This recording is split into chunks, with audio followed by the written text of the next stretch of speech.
terima kasih. Saya lanjut dengan tahapan-tahapan seleksi calon kepala sekolah, pengawas, dan penilik.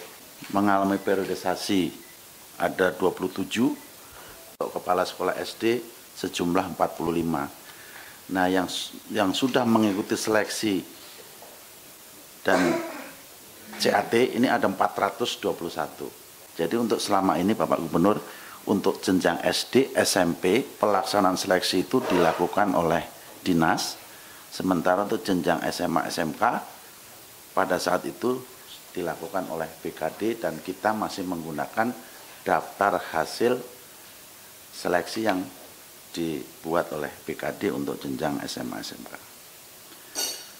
Nah, seleksi yang kita lakukan adalah pertama dengan CAT.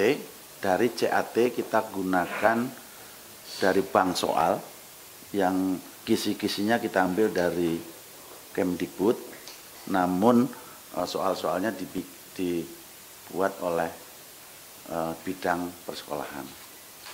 Nah, dari hasil CAT ini nanti kita akan mengikuti tahap berikutnya, namanya tahap wawancara. Nah, wawancara itu kita gunakan karena ingin mengetahui bagaimana manajerial dalam mengelola sekolah seperti apa, kemudian kompetensi-kompetensi yang dimiliki seperti apa, dan peran-peran kepala sekolah yang sesuai di dalam M-Maslim itu seperti apa. Nah, dari situ dikombinasi antara CAT dengan wawancara, itulah kita keluarkan siapa-siapa yang dinyatakan memenuhi syarat untuk bisa diangkat menjadi kepala sekolah. Nah, problem yang kita hadapi sampai sekarang tidak ada pergub yang mengatur tentang seleksi calon kepala sekolah, pengawas maupun penilik. Jadi kita murni langsung menggunakan Permendikbud, langsung terjun, ada namanya Perkadis, peraturan kepala dinas, langsung. Nah, ini mohon untuk ke depan harusnya kita perlu payung hukum untuk mengatur seleksi pengawas, penilik, dan calon kepala sekolah. Masalah pengawas sekolah, Bapak. Pengawas sekolah itu tidak ada periodisasinya. Jadi seumur hidup. Jadi dia bisa ngatur segala-galanya, kami kewalahan. Nah, ini mohon ini bisa ditambahi Pak di peraturan gubernur agar pengawas pun bisa kita kelola. Pak Kadis, mungkin yang perlu ditambahkan atau diberikan penjelasan adalah ketika Pak Gubernur menerima forum guru kemarin, ada informasi yang masuk bahwa mereka yang ikut tes itu sudah terbatas, gitu Pak.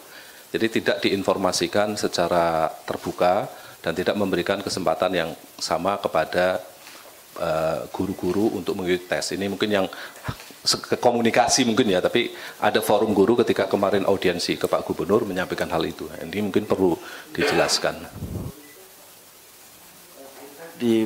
Izin Pak, kita juga pengumuman itu kita cantumkan melalui web, kemudian juga melalui para kasudinya, melalui kepala-kepala sekolah kita kumpulkan bahwa kita di Januari ini ada formasi-formasi yang harus kita isi. Secara web pun kami sudah cantum Pak.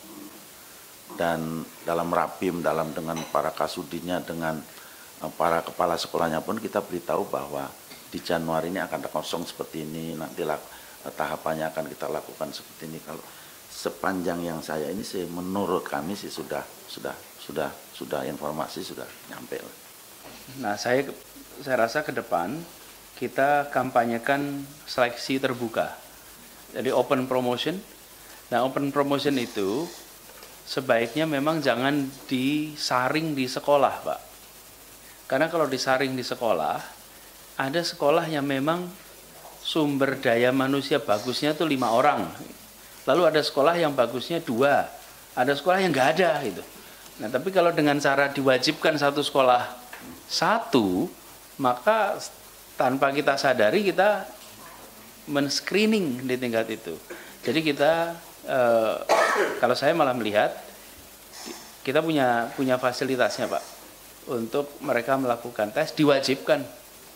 Jadi jangan UKG aja, tapi diwajibkan untuk mengikuti kompetensi ini. Itu nanti jadi talent pool, Pak. Untuk di tempat Bapak, talent pool orang-orang yang bisa punya potensi untuk menjadi pemimpin. Lalu siapkan, Pak, saya malah membayangkan kita siapkan model pelatihan-pelatihan seperti Lemhanas, Pak, tapi untuk kepala sekolah. Jadi betul seperti yang di Solo ini ya. Tapi kita kerjakan di Jakarta dengan mengundang private sector untuk leadership development. Nah, itu mereka nanti menjadi stok orang-orang yang siap untuk jadi kepala sekolah whenever needed. Jadi kita punya potensi pemimpin di tingkat sekolah yang anytime bisa dipakai. Sebetulnya guru-guru yang baik, mimpin baik biasanya bisa menjadi pemimpin yang baik, tinggal dipoles saja. Nah, saya khawatir kita itu punya kecenderungan enggan untuk mempromosikan diri, enggan untuk mengajukan diri. Apalagi kalau sudah dikirim perutusan, maka udahlah yang senior aja, saya kan masih muda baru mulai. Kita ini kan sungkan kalau ini kan kenyataan di lapangan ya. Jadi lebih baik nanti kita atur, Pak, sehingga kita punya talent pool yang baik, lalu open promotion, lalu kita buat proses peningkatan kompetensi untuk memimpin, baru kemudian nanti rekrutmen dilakukan ya. Kalau saya boleh tahu, Pak, tahun ini periodenya habis dan pensiun berapa kepala sekolah? Ini kan Januari ya. Biar kita nggak rapat tiap bulan, Pak.